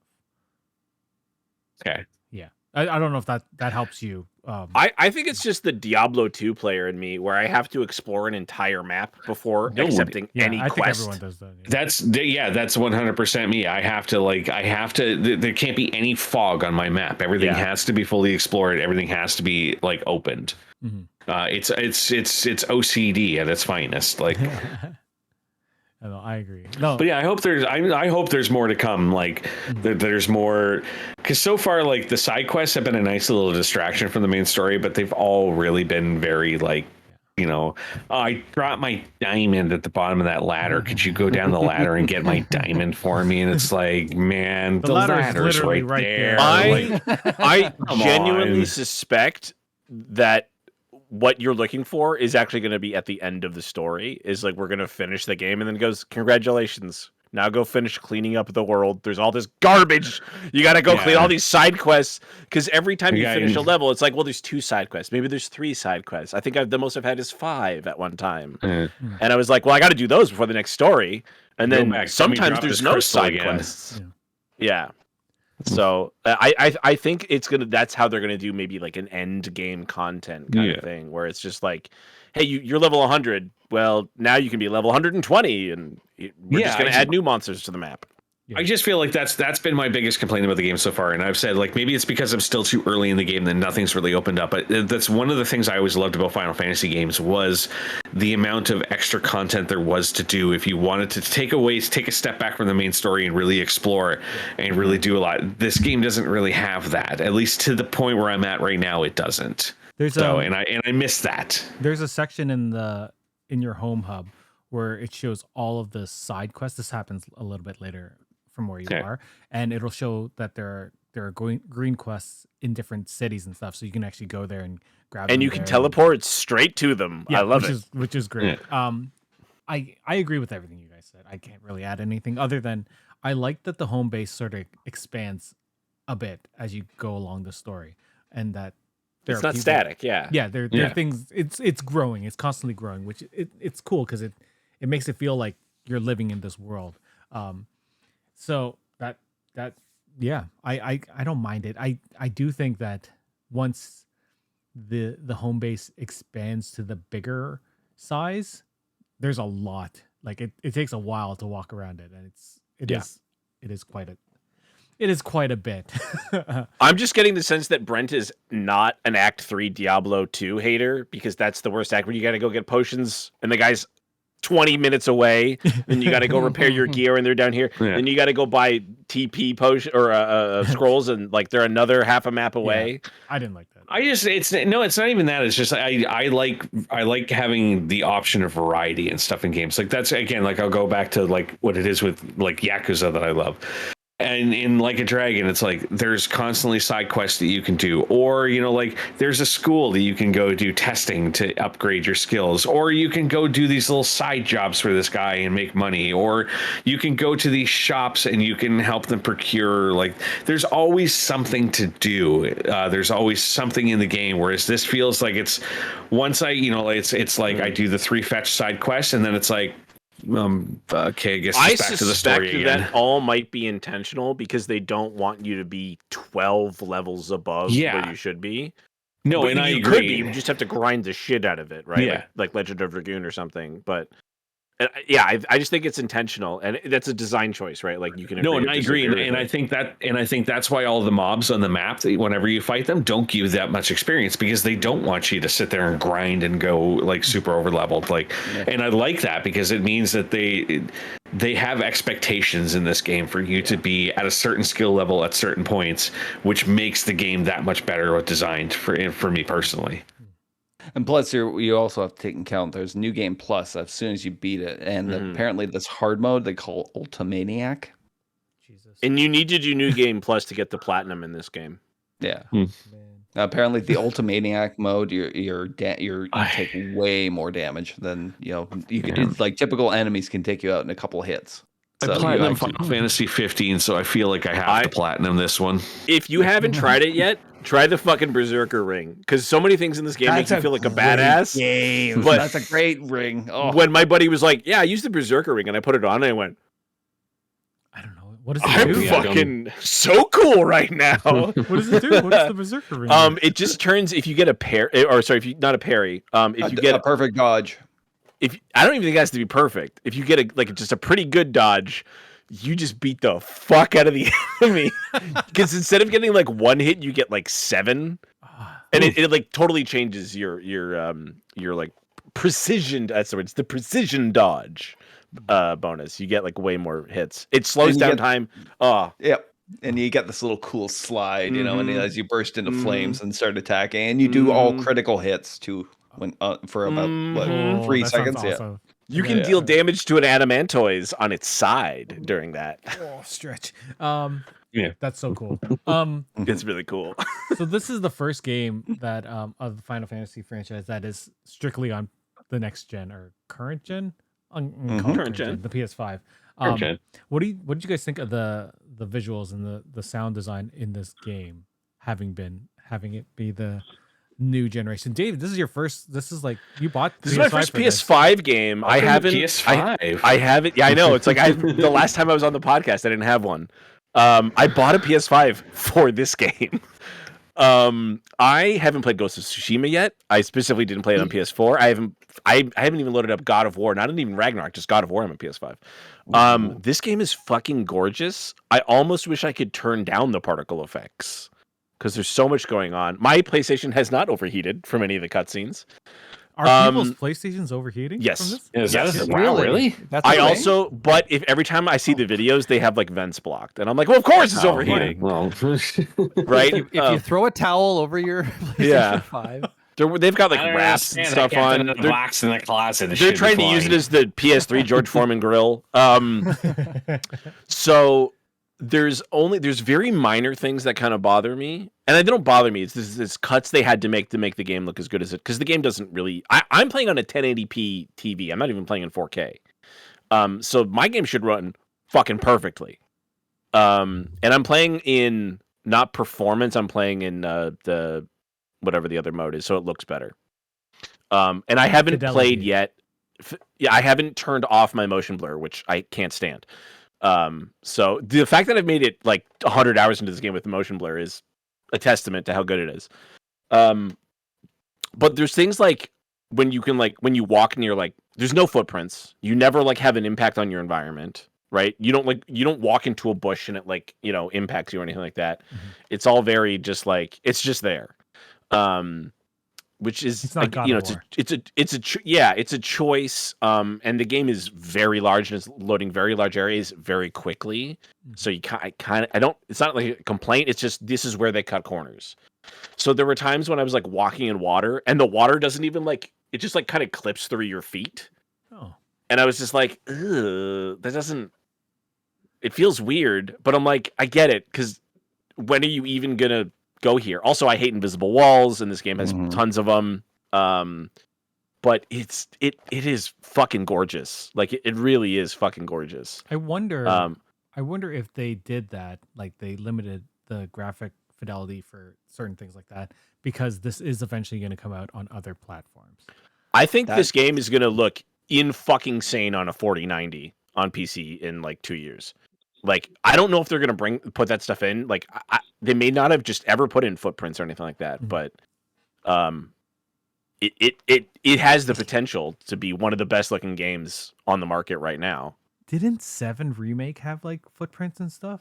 I feel like it did. I don't know. I can't remember. That might have had smaller areas as well. That's true.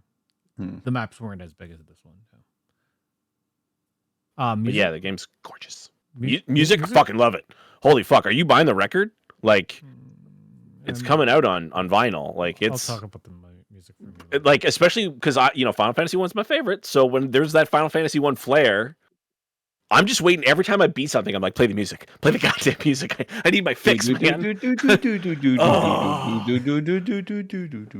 I used to just sleep listening to the Final Fantasy 1 like start menu music.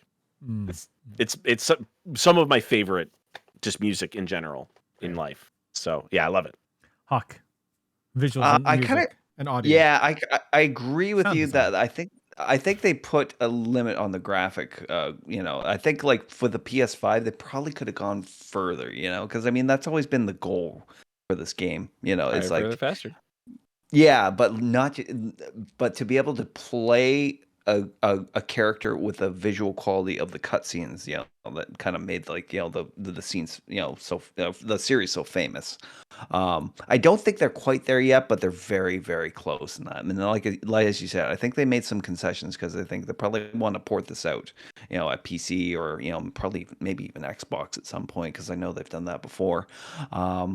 And yeah, I totally get it. Like what Dave was saying on that, and like everything looks gorgeous in that, but when you hit an invisible wall, it tends to break the illusion a little bit.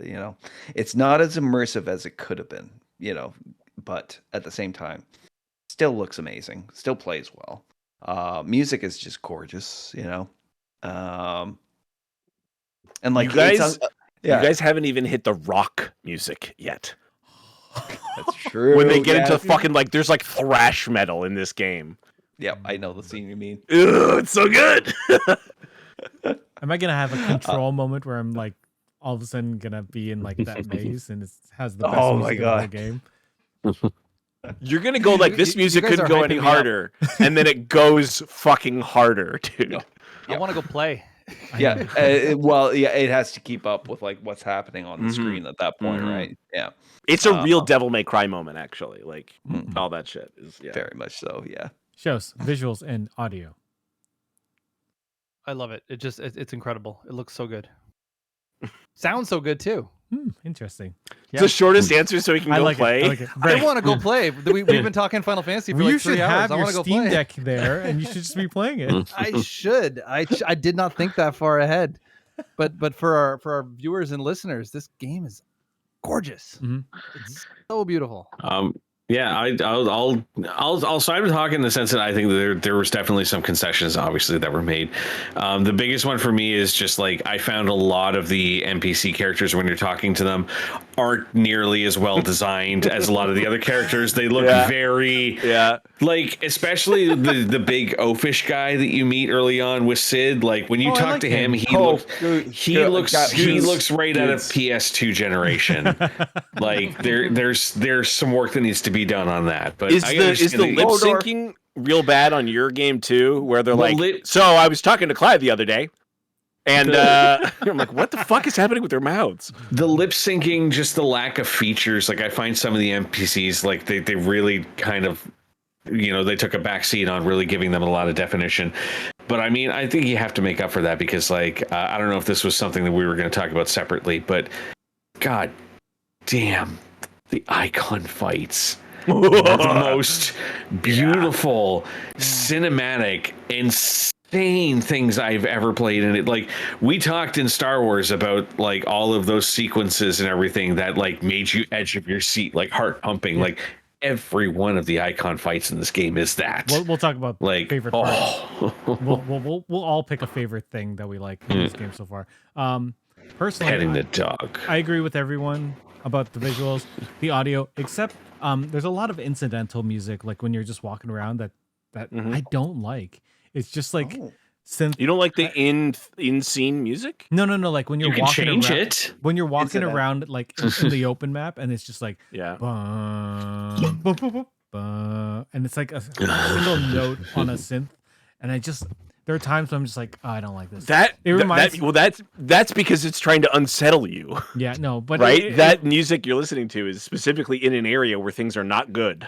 It reminds me of CSI music, like in CSI or like one of those like procedural shows where they're just like NCIS, where they just have like one keyboard playing like one note, and then they're like blink, blink, blink. So, there are some musicians who can get away with that. Mark Snow got away with that for years on the X-Files. Basically, But I don't know. It didn't generally, if you John Carpenter, Ennio Morricone, right? Like, I liked all those, but this one it didn't work for me. It works for me. The big themes, like the big fights, the music like that. Anytime it brings in the orchestral music, I'm like, fuck, this is perfect. And then you go back into those random things, I'm like, fuck. That's the only thing that bothers me. And in those points, I turn off the music, I put on Game of Thrones, and I'm like, yes, this works right here. Favorite thing in the game that you've experienced so far that isn't very spoilery, Dave? Landing a perfect counter is so fucking satisfying, especially on a boss. Yep. Hawk. Oh, there was a particular Eikon fight I did on Saturday. I don't. You can just say Eikon fights and Anyways, it was just I started playing. My brother and his roommate were just like they're just kind of hanging out, and both of them were transfixed, and they were like, "Holy shit, that was 40 minutes so it's passed by." Shows. The voice acting. Oh, it's incredible. Yeah, agreed. Brent. To me, the first part of the game that reminded me that it was a Final Fantasy game when you fight the fucking Marlboro boss. Yeah. Like that was the first time where I was like, oh yeah, this is Final Fantasy. That's a classic Final Fantasy enemy right there. And I wasn't expecting it. And I was like, this is so good. It's in the demo though, so I'm not spoiling anything. Well, I'm going to say the beginning of the game when it just, it sucks you into this world and it's perfect. I think the beginning of this game is spot on for anyone. And it shows you what this game is going to be. Or at least a little bit. You get a tidbit. This game fucks. This game fucks. Anything you guys really dislike that you guys want to mention? Honorable mention of when the dog does it's like a tornado DDT or whatever it is, where it just runs up, grabs someone's throat, and slams them to the ground. In that one fight. I should have said the fact that you can pet the dog. That should have been. It's so good. That's one of the graphical issues. Is when you pet the dog, you clip through the dog. Yeah, all the time. I noticed that. Yep. Yeah. Oh, I have a lot. You don't pet the dog enough. I do. That's why I got the trophy. I'm one of those people. Maybe you're petting the dog too much. You can't. You can't pet the dog too much. I just don't notice when I'm playing on the Steam Deck. I don't have pets anymore, man. This is all I got. Any bad things you want to say about the game? Now's your moment. Dave, Hawk, Joes, Brent, nothing. I already said mine. There's the lack of variety in the open world. They could is very have. much it. I did read about this, and I kind of agree. The items that make the game easier, like the auto dodge and stuff, are accessibility items, and that sounds great until you realize you can't use them all. Yeah. So for people who have accessibility issues, yeah. they can't choose all of these accessibility options. Only 3 so slots available. It's and that means they can't use other items either. Yeah. So it's almost like those should have been options. Like just, hey, I want to make this permanently on and let me use that slot now. That's probably it. They should have been settings rather than accessories. Yeah. That's cool. That's a good If I idea. could mention too really quickly that I went into this game blind. Like I didn't see a single trailer for this game. Ooh. And so I was I pretty much did too. Yeah, I saw. Did you not play the demo before you bought it? I did not play the I didn't demo. either. And so I I went was into so this mad. game and I was not aware that there were going to be giant Eikon fights. I was not aware that there was going to be this kind of style of combat. I just know that it came out and I know that people started playing it and I was like, oh, this game's out now? Okay, I'm going to buy it. I bought it digitally. I just started playing it and it blew me away. Dave kept Yeah, on talking played- about it from the demo. I played the demo. Yeah. I played the demo ahead of time, but I literally I played the demo on launch day, and then and it was because GameStop was closed. So I was like, I'll do the demo tonight, and then I'll go out and get the game in the morning and continue. So Dave had been talking about the demo so much that I pre-ordered it the day before it came out because I was like, I'm gonna just get this game. mean- I agree. I generally agree with what Dave says on games, so I'm just gonna get this. Just I had been watching this trailer, like the trailers for this game, with interest for quite a while, and then they're like, "Oh yeah, we're gonna have a demo. It takes about 3 hours," and I kind of, all right. And I just downloaded the demo as soon as it came out, and a bunch of my friends and I were just like talking, and it's like it should take about 3 hours. It took about 3 hours, and when you're done those 3 hours, you're like, I had to wait 2 weeks for the game to come out. I could have ripped my controller in half. That was why I didn't play it, because I knew I was getting the game. I knew I was going to love it. Like from everything I had heard leading up to it, I was like, I knew I'm going to enjoy it. I knew I'm going to buy it, so I'm not going to tease myself with it. I struggled not to buy the collector's edition, which would have been about almost $600 with the duties and ice stuff like rink that and statue. shipping. Yeah. The statue, unfortunately, with wood is planks. Anyway, we're not going to do. those are worth a lot of money. We're not going to do a rating of the game because we haven't beat the game, so we can't really give it a rating out of 10. Can I mention something really quick before we go? So somebody came into I gave away a copy of Final Fantasy XVI on my stream on Saturday, and somebody came in and we were talking about the game for a while, and they were talking about how apparently there's this massive backlash of people against this game because it's not a proper RPG, because it doesn't have proper RPG elements. That's right. It's not I would agree. It's not an RPG. It's not how. And I'm just and I literally It's an action game. I'm thinking, I'm to everyone out there that feels that way. Have you never played a Final Fantasy game before? They don't let you choose your stats when you level up. It's a JRPG. It signs them for you. Shut up and enjoy the game. All right, that's it's a stupid complaint. It's a Final Fantasy game. It's how they've all been. Damn straight. Dave, do you recommend this game? Should people be playing it? I think you should buy a PS5 to play this game. Like Dave, Hawk. Yeah, absolutely. There's really no reason for you not to be playing this game. Go out, go buy it. Shows. Yes. Brent. I think you should buy 2 PS5 so you can play it both at the same time with 2 hands. I feel like this is a good game for people to get into JRPGs. Like the story's that compelling that this is a game that you can just. I feel the opposite, though. I feel because this is such a because we've gone so far off traditional JRPGs now. They don't really with the make Final those. Fantasy series. I think if you really want to get someone into a JRPG, you get them into an earlier Final Fantasy game. But this is a great one to get. This is a great one to get people into RPGs, not JRPGs. Fair. I'm fine with that. If you need a tagline, it'd be this: the world is on fire, so why not become the icon of fire? And with that, I can't add anything more. Thank you, Dave. This game is just iconic. Shows. Oh God. And Brent for coming on and talking about Final Fantasy. We'll be back in a couple weeks talking about something. What's up? Something. Dave the Diver. Probably more. still Dave Final the Fantasy Diver. 16. Final Fantasy. We'll finish it by then. All right. Good night, everyone. Goodbye. Bye. Hey. Bye. Well, that's it for us this week on Geeks with Kids. If you want to get a hold of us, you can send us an email at podcast@geekswithkids.ca. And don't forget to like us on Facebook at facebook.com/geekswithkids. Follow us on Twitter at geekswithkidscn. Check out our pics on Instagram at geekswithkids. And you can find all of this good stuff on our website at www.geekswithkids.ca. So if you like what you hear, why don't you hit that subscribe button and leave us a comment. This podcast can be found on iTunes, Spotify, Google Play, Stitcher, YouTube, and your favorite podcasting app. Thanks again for listening, and we'll see you next time.